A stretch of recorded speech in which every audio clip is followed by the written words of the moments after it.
నా పాలనలో అందరూ సుభిక్షంగా ఉన్నారని చెప్పేసి అంటున్నారు. బట్టలు నొక్కుతున్నాడు. బట్టల నుంచి బయటికి డబ్బులు రావట్లే. ఓటేయకపోతే నా ఉసురు తగులుతుందని తెలుగుదేశం పార్టీ సవట, జనసేన సవట, ఆఖరి బీజేపీ కూడా నేషనల్ పార్టీ అయినా కూడా ఆయన కొంతమంది సభ్యుల దగ్గరికి వెళ్ళి సంతకాల సేకరణ చేశారు అని చెప్పేసి అన్నారు కదా, అది వాస్తవేనంటారా? రాజశేఖర రెడ్డి గారి పేరుని ఛార్జ్ షీట్ లో ఎంటర్ చేయించింది కూడా జగన్మోహన్ రెడ్డి గారని. రాజశేఖర రెడ్డి గారు మరణించిన తర్వాత మీరు రాజశేఖర రెడ్డి గారి పరిపాలనలో చూశారు, ఆయన కేబినెట్ లో ఉన్నారు. జగన్మోహన్ రెడ్డి గారి పరిపాలన చూశారు కదా 5 ఏళ్లుగా. ఆ వ్యత్యాసం ఏంటో చెప్పగలరా? అక్కకే నాగలోకానికి దూరం. స్థానిక ఎమ్మెల్యే అయినటువంటి రంగనాథ రాజు గారు అసలు ఆయన ఇక్కడ ఏమైనా సమస్యలు పరిష్కరించారా? అబద్ధాల శాసనసభ్యుడు, అవినీతి శాసనసభ్యుడు అని చెప్తా. అట్టాకి 30,000 మొదలెట్టి 50,000, 75,000, 1,50,000 దాకా అమ్మారు. కొంతమంది బతుకున్నా కూడా నేను వాళ్ళకి తెలియకుండా ఫాల్స్ డాక్యుమెంట్ క్రియేట్ చేసి వాళ్ళని. సో ఇప్పుడు జగన్మోహన్ రెడ్డి గారు ల్యాండ్ టైటిలింగ్ యాక్ట్ అని ఒకటి తీసుకొచ్చారు కదండి. సో దీని పరిణామాలు ఎలా ఉండబోతున్నాయి అంటున్నారు జగన్మోహన్ రెడ్డి గారు? ల్యాండ్ టైటిలింగ్ యాక్ట్ నేను చదివా. లేటెస్ట్ గా మాకున్న సమాచారం. సో ఇప్పుడు జగన్మోహన్ రెడ్డి గారు తాజాగా మేనిఫెస్టో రిలీజ్ చేశారు కదా, చూసారా మేనిఫెస్టో? చూసా. ఎట్లా ఉందండి? ఈ బాబా జగన్మోహన్ రెడ్డి గారు 25 లక్షలు కుటుంబానికి ఖర్చు చేస్తున్నాడనే. 25 లక్షలు ఏ రోజు కూడా ఖర్చు చేయడానికి అవకాశం లేదు ఆర్ఎస్పీలో. నేను విచారణ చేశాను దీని మీద. విచారణ చేస్తే సో ఇప్పుడు నారా లోకేష్ గారు రెడ్ డైరీ అని చెప్పేసి అన్నారు కదా, సో దానిపైన చర్యలు తీవ్రంగానే ఉంటాయంటారా రేపు అధికారంలోకి వస్తే? ఎవరు తప్పు చేస్తారు బలేవాళ్ళు. హాయ్ వ్యూవర్స్, నమస్తే, వెల్కమ్ టు ఆదాన్. నేను మీ ప్రసాద్. ఈరోజు ఉమ్మడి పశ్చిమ గోదావరి జిల్లాలోని ఆచంట నియోజకవర్గ ఉమ్మడి కూటమి అభ్యర్థి అయినటువంటి పితాని సత్యనారాయణ గారు, ఆయన ఉమ్మడి పశ్చిమ గోదావరి జిల్లాలోనే సీనియర్ మోస్ట్ రాజకీయ నాయకులు. ఆయనతో మాట్లాడి ఆ విశేషాలు ఏంటో తెలుసుకుందాం. నమస్కారం సత్యనారాయణ గారు. సార్ బాగున్నారా? I'm good sir. ఎన్నికల సమయం దగ్గర పడుతుంది, సో ప్రచారం ఏ విధంగా జరుగుతుంది సార్? ప్రచారం ముమ్మరగా జరుగుతుంది.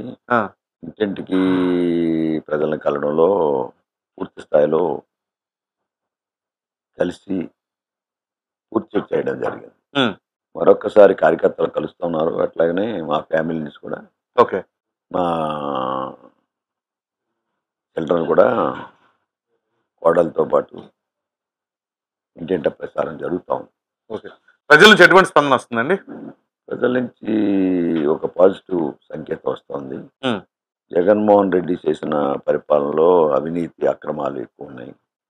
అదే కాకుండా పోలీస్ జులంతో భయభ్రాంతులు చేసి, ఒక రకంగా చెప్పాలంటే అవినీతికి రాజ్యానికి అడ్డు రాకుండా చేసుకున్నాడనే మాట చెప్పగలం.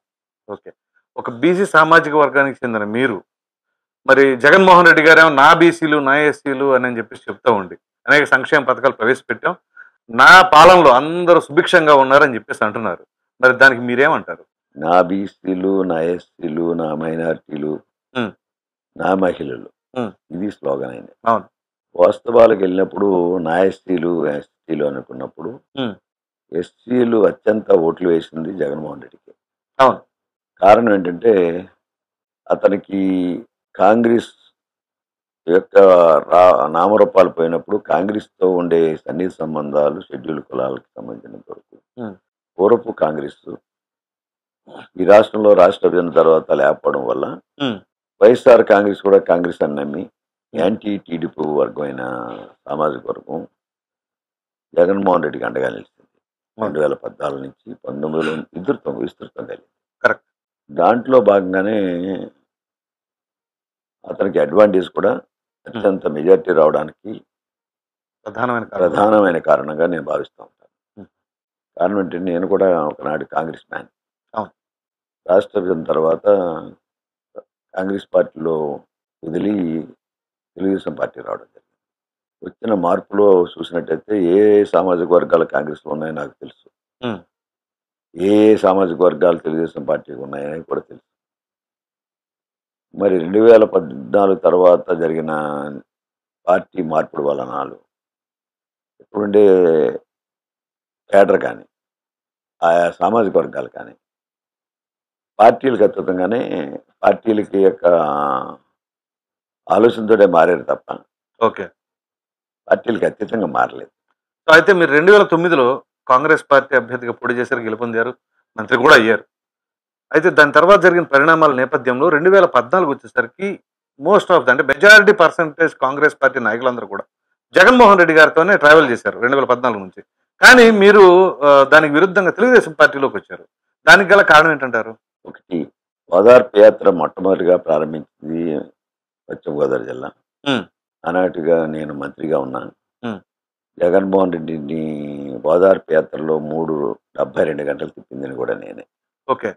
ఆయన వ్యక్తిగతంగా అనే ఆలోచన కానీ, ఆయన యొక్క రాజకీయ ప్రయత్నాలు కానీ, హ్మ్. ఓదార్పు పేరిట రాజకీయం చేస్తూ మొదలుపెట్టాడు. హ్మ్. తను రాజకీయ పార్టీలో ఆ రోజు కాంగ్రెస్లో ఉన్నప్పుడు కూడా పార్టీ పెట్టాలన్న ఆలోచన దృఢ సంకల్పంతో ఉంది. హ్మ్. అతను చేసే ప్రయత్నంలో ఒక రకమైన పదవీకాంక్ష, హ్మ్.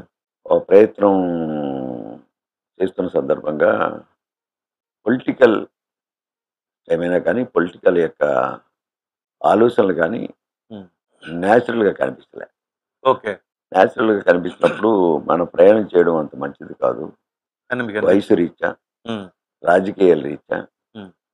అని సీనియర్గా ఉన్న తెలుగుదేశం పార్టీలో, ఓకే. అప్పటికి కాంగ్రెస్ వ్యతిరేక పార్టీ అది అవును. అయినప్పుడు కూడా, రాష్ట్ర విభజన తర్వాత రాజకీయాలు ఉండాలనుకుంటే తప్పని పరిస్థితిలో రాజకీయాల్లో తెలుగుదేశం పార్టీలో జాయిన్ అవ్వడం. అయితే ఇప్పుడు జగన్మోహన్ రెడ్డి గారు 2009లో రాజశేఖర రెడ్డి గారు మరణించారు అనే వార్త రాగానే ఆయన కొంతమంది సభ్యుల దగ్గరికెళ్ళి సంతకాల సేకరణ చేశారు అని చెప్పేసి అన్నారు కదా! సో, అప్పుడు మీరు మంత్రిగా ఉన్నారు. మరి ఆ సమయంలో అది వాస్తవేనంటారా?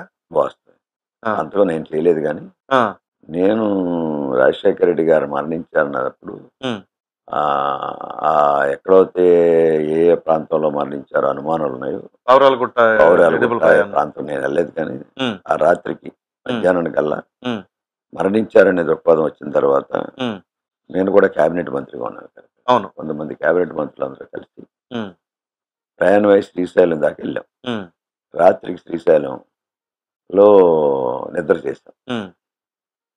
నిద్ర చేసినప్పటికి ఉదయాన్నే మనం లేచేటప్పటికి 9 గంటలు, 8:30కి పౌరాలగుట్టలో హెలికాప్టర్ అవును. క్రాష్ అయిందని, మరణించారని, అవయవాలు కూడా గుర్తుపట్టలేని పరిస్థితిలో ఉందని, మీరు ఇక్కడ రావద్దు, హ్మ్. వెనక్కి వెళ్ళిపోమని మాకు సమాచారం రావడం వల్ల తెలుగు మళ్ళీ తెలుగు ప్రయాణం అయ్యాం. ఓకే. నేను, బాలరాజు మంత్రి, హ్మ్. శ్రీధర్ బాబు ఒకే కారులో హుహుహు. ప్రయాణంలో వచ్చినప్పుడు నాకు ఫోన్ వచ్చింది. హ్మ్. జగన్మోహన్ రెడ్డి గారికి 37 సంవత్సరాల్లో ముఖ్యమంత్రి అయ్యే జాతకం ఉంది. హుహు. జాతకరీత్యా ముఖ్యమంత్రి అవుతారు. మీరు ముఖ్యమంత్రికి, జగన్మోహన్ రెడ్డి ముఖ్యమంత్రిగా సపోర్ట్ చేయండి అని చెప్పేసి అన్నారు. సపోర్ట్ చేయండి అని జగన్మోహన్ రెడ్డి గారి దగ్గర ఉన్న వ్యక్తులు మిత్రులు నాకు కొంచెం పేర్లు వద్దు. పేర్లు చెప్పకూడదంటారా? పేర్లు అక్కర్లా. ఓకే. హ్మ్. ఇప్పుడే రఘువీరెడ్డి గారు ప్రెస్ మీట్ పెడతా ఉన్నారు. మీరు కూడా ఇవ్వడం ధర్మం అని చెప్పి నాకు. హ్మ్. అప్పటికే మంత్రులుగా ఉన్నాం కనుక మా పాత్రికేయ మిత్రులు కూడా మిత్రులు కనుక హ్మ్. కారు నుంచే నేను ఫోన్ చేశాను హుహు. ఎవరికి జగన్మోహన్ రెడ్డి గారికా? జగన్మోహన్ రెడ్డి గారు హ్మ్. పాత్రికేయ మిత్రులకి. ఆహా! ఇప్పుడు ఏదైతే ఇప్పుడు రఘువీరెడ్డి గారు ప్రెస్ మీట్ చేస్తున్నారు, హ్మ్. మేము కూడా జగన్మోహన్ రెడ్డి ముఖ్యమంత్రిగా కావాలని డిమాండ్ చేస్తున్నాం అనే మాటని చెప్పాను. ఓహో! ఇది కూడా బలవంతం అని చెప్పారు మీరు. బలవంతం అంటే ఇంకా ఆ మూడ్ అటువంటిది. ఇక పరిస్థితి అట్లాంటిది. జాతకమే నాకు అనుకూలంగా ఉందన్నప్పుడు, మనం జాతకానికి అనుకూలంగా మనం ఆ! ఆ రోజు అంధకారం. హ్మ్. ఒక పక్క రాజశేఖర రెడ్డి పోయారు. ఒక బలమైన నాయకుడు, అవును. ఆత్మీయుడు, ఆ క్యాబినెట్‌లో ఉన్న ఒక సహచర మంత్రి. హ్మ్. ఆయన కుటుంబం ముఖ్యమంత్రి కోరుకుంటున్నప్పుడు కాదని అనలేం గదా! కాదని అనలేం కనుక, ఆ హ్మ్. రోజు మనం ఒప్పుకొని, నేను నా తరపుని ఆ పక్కనే ఉన్న శ్రీధర్ బాబు కానీ, హ్మ్. బాలరాజు కానీ, హ్మ్. ట్రైబల్ వెల్ఫేర్ మంత్రి ముగ్గురు కూడా ఆమోదించి మీడియా మిత్రులకి సమావేశం ఇచ్చి మా ఆమోద ముద్ర కూడా తెలిపారు. ఓకే. సో అయితే తాజాగా షర్మిల గారు ఒక సంచలనమైన వ్యాఖ్య చేశారు. ఏంటి అంటే రాజశేఖర రెడ్డి గారి పేరుని ఛార్జ్ షీట్‌లో ఎంటర్ చేపించింది కూడా జగన్మోహన్ రెడ్డి గారని.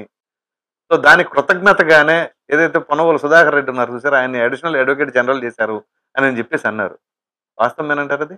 తెలియని విషయాలు నేను మాట్లాడలేను, ఖండించలేను. హ్మ్. నాకు తెలిసినంత వరకు రాజశేఖర రెడ్డి గారు మరణించిన తర్వాత రిలయన్స్ వాళ్ళు చంపించారని జగన్మోహన్ రెడ్డి గారు అవును.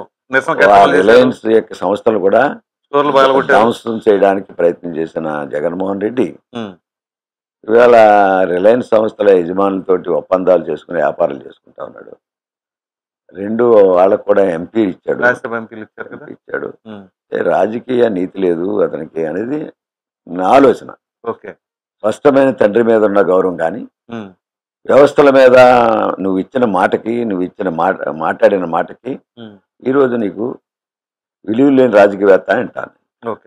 ఇప్పుడైతే మీరు రాజశేఖర రెడ్డి గారి పరిపాలనలో చూసారు. ఆయన క్యాబినెట్‌లో ఉన్నారు. జగన్మోహన్ రెడ్డి గారి పరిపాలన చూసారు గత 5 ఏళ్లుగా. ఆ వ్యత్యాసం ఏంటో చెప్పగలరా? నక్కకి నాగలోకి అంత దూరం ఉంది.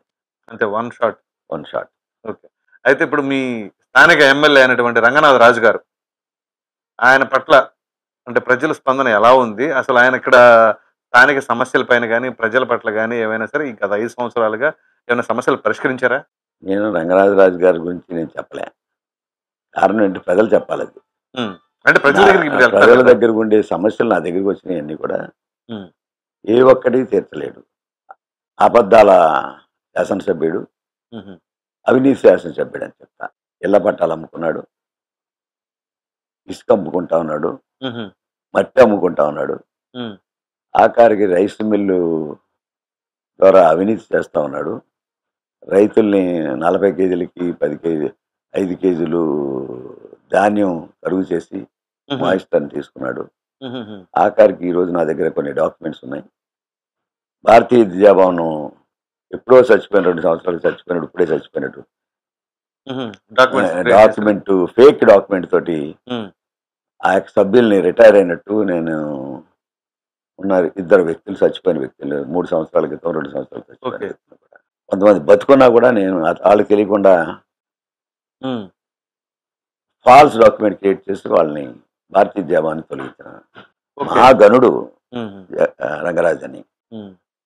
It's an evidence of record, the face of legally fake document. Okay. ఈ రోజు వాళ్ళందరూ కూడా రీఇన్స్టేట్ చేయబడ్డారు by the complaint of present rice millers president. హుహు.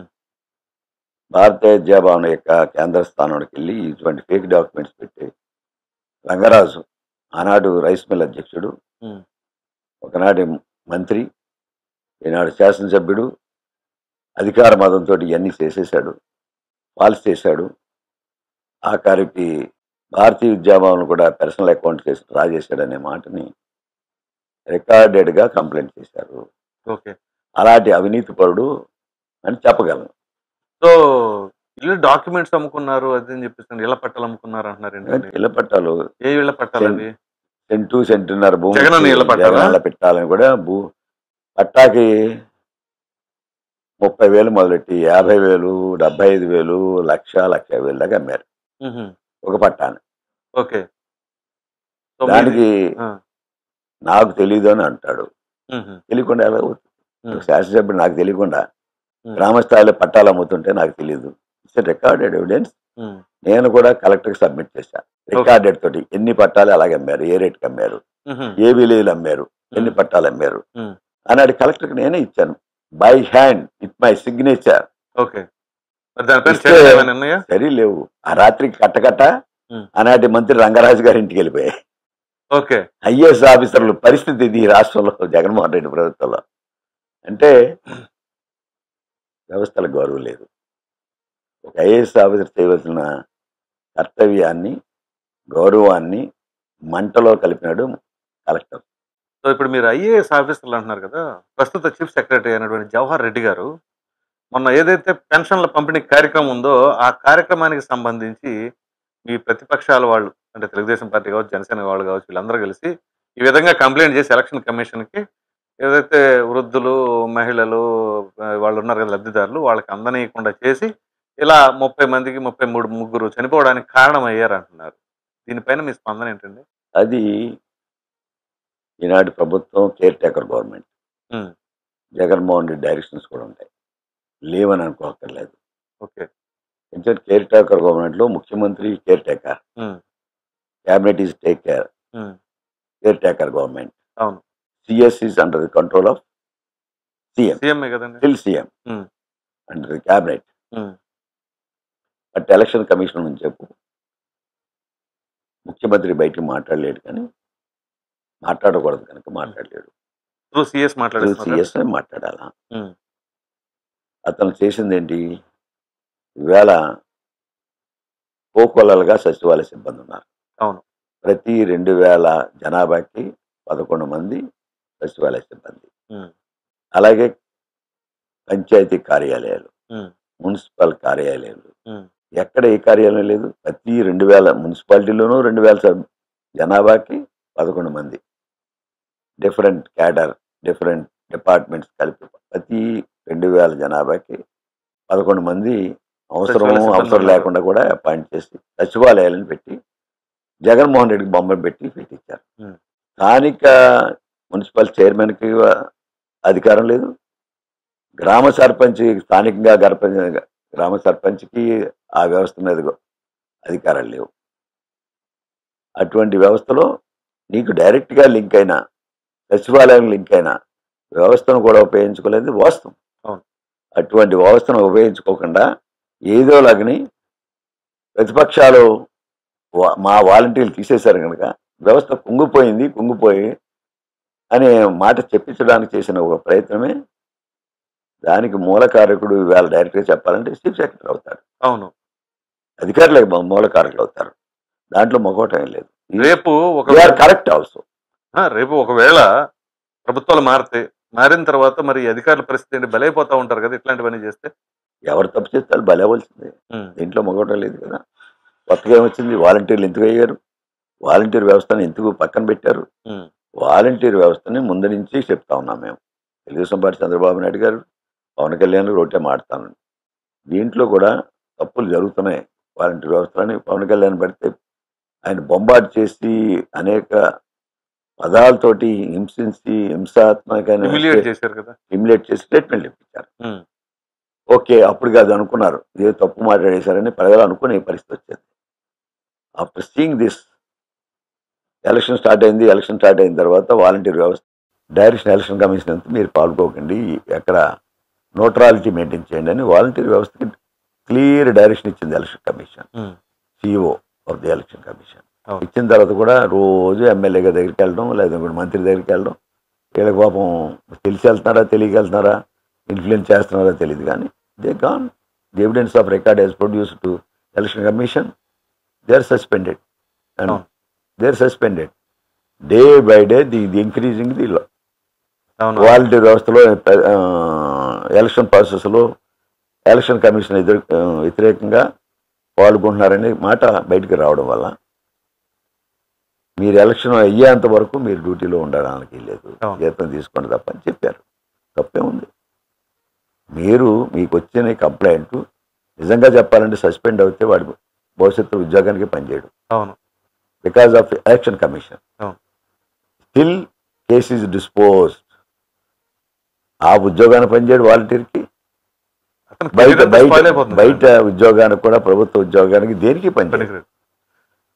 ఇది election commission right thought right thing చేసినప్పుడు కూడా వీళ్ళందరూ కూడా రిజైన్ చేసి కండువాలు కప్పి తిప్పుతున్నారు. సో ఇప్పుడు జగన్మోహన్ రెడ్డి గారు ల్యాండ్ టైటిలింగ్ యాక్ట్ అని ఒకటి తీసుకొచ్చారు కదండి.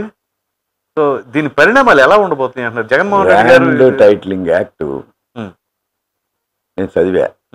లేటెస్ట్గా మాకున్న సమాచారం ఇది భారతదేశ ప్రభుత్వం యొక్క స్టేట్ ఇంప్లిమెంట్ చేయమని పంపించారు. కొన్ని యాక్ట్లు పంపిస్తూ ఉంటారు. పంపించినప్పుడు ఆంధ్రప్రదేశ్లో ఇంప్లిమెంట్ చేశారు. ఉదాహరణ చూస్తే భారతీయ జనతా పార్టీ కేంద్ర ప్రభుత్వం అంటే ఏదైతే బీజేపీ ప్రభుత్వాలు ఏదైతే ఎక్కడెక్కడ ఉన్నాయో ఆ రాష్ట్రాల్లో ఇది ఇంప్లిమెంట్ కాలే. అవును. ఆ నోటిఫికేషన్ ఉమ్, అంటే వాళ్ళకేమో బీజేపీ ప్రభుత్వం ఇచ్చిన డైరెక్షన్స్ ఆ రాష్ట్రానికి పనిచేయవనే మాట ఉమ్, వాళ్ళు ఇంప్లిమెంట్ చేయకపోతే ఈ రాష్ట్రంలో జగన్మోహన్ రెడ్డి క్రూరత్వం ఆలోచన రహితంగా ఆ చట్టాన్ని పెట్టి చట్టం వల్ల భవిష్యత్తులో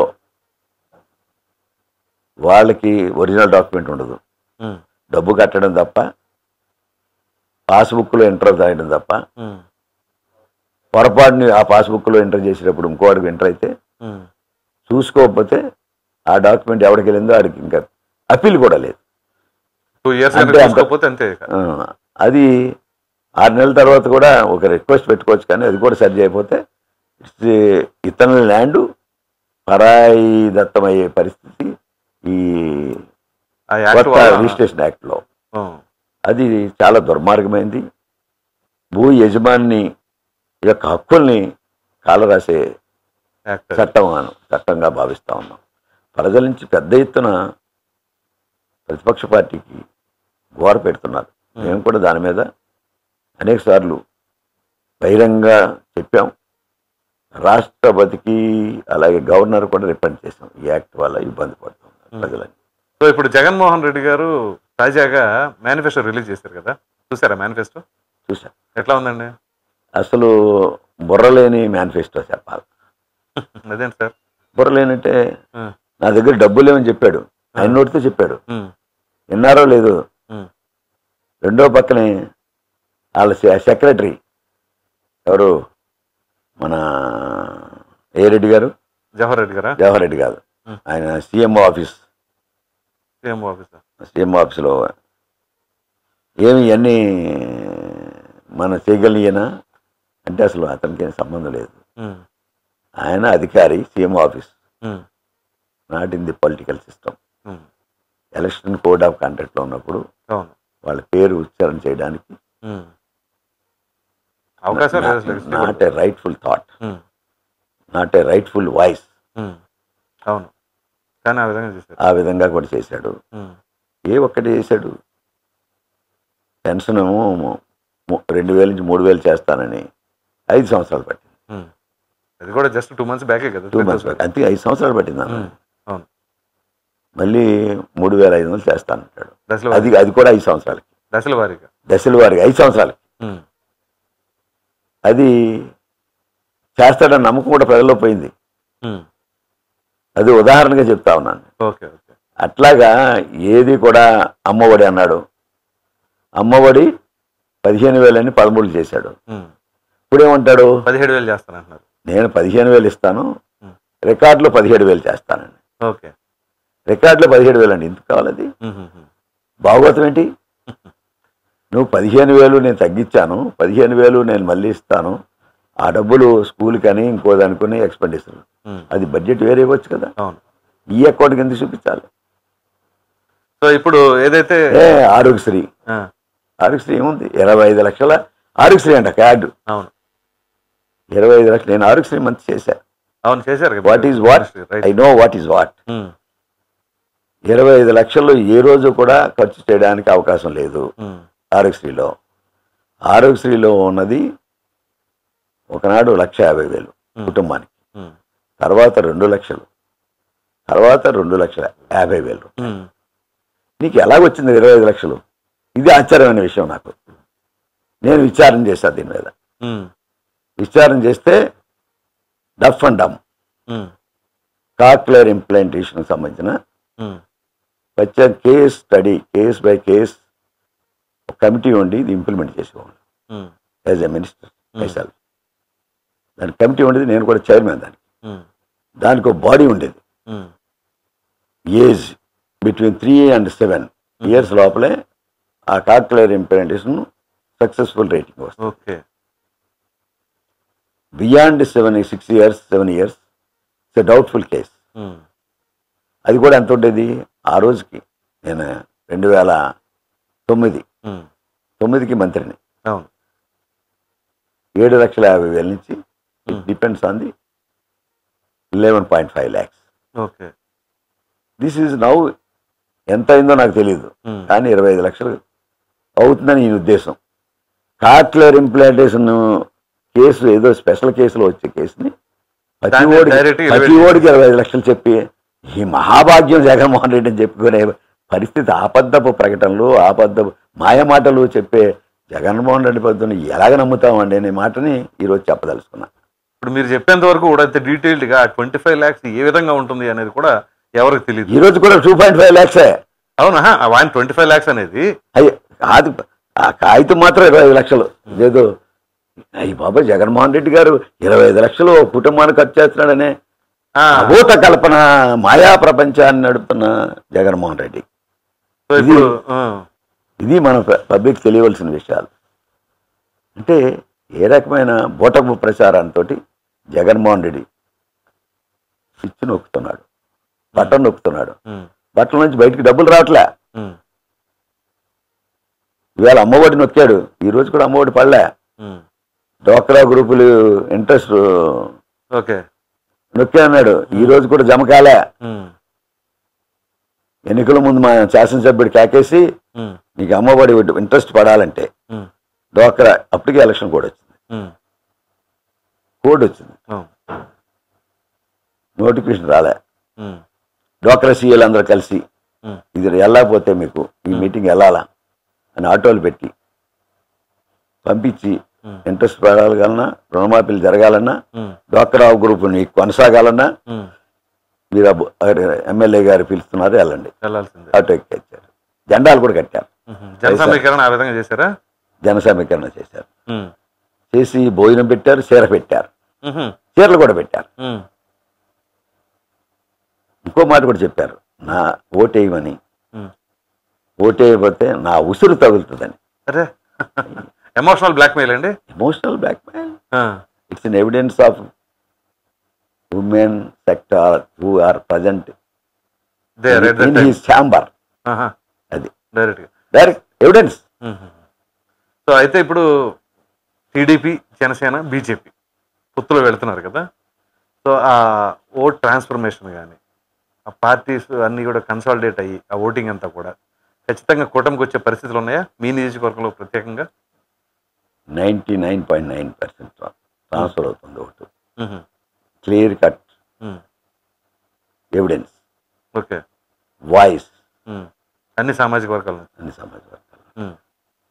ప్రమాణంగా వస్తుంది. సో అయితే మీ ఎంపీ అభ్యర్థి అయినటువంటి శ్రీనివాస్ వర్మ గారు, కాకపోతే మీ ఎక్స్పెక్టేషన్ గతంలో ఎలా ఉండేదంటే రఘురామరాజు గారు వస్తారేమో అనేది మేము అనుకోలేదండి. ఇలాంటి వాళ్ళు పేపర్ వాళ్ళు అనుకున్నారు, మీడియా వాళ్ళు అనుకున్నారు, నేను అనుకోలే. This is clear cut. Okay. కారణం ఏంటంటే ఆయన ఏ పేపర్ వైఎస్ఆర్లో ఉండి వైఎస్ఆర్ తిట్టాడు, వైఎస్ఆర్ పార్టీని తిట్టి. నేను అన్ని పార్టీలకి నేనే ఎంపీ అని చెప్పుకున్నాడు. ఏ పార్టీలు జాయిన్ అవ్వలేదు, ఎలా వస్తాడు? మాకు అనుమానం. ఎందుకంటే రాజకీయవేత్త నేను, ఏ పార్టీలో ఉంటే ఆ పార్టీ టికెట్ ఇస్తుంది. కానీ అన్ని పార్టీలు నేనంటే పార్టీలు చేత, కానీ పార్టీలు సవటలి, తెలుగుదేశం పార్టీ సవట, జనసేన సవట, ఆఖరి బీజేపీ కూడా నేషనల్ పార్టీ అయినా కూడా నా కింద బలా దూరం చెప్పుకునే పరిస్థితి ఏ పార్టీ తెచ్చుకుంటుందండి? పెట్టుకుంటుందా? Is it possible in politics? I never seen this. Political సిస్టంలో కుదరదు. అందుకే ఏ పార్టీలో జాయిన్ అవ్వదు. అతను వస్తాడని నేను అనుకోలేదు, ఊహించలేదు కూడా.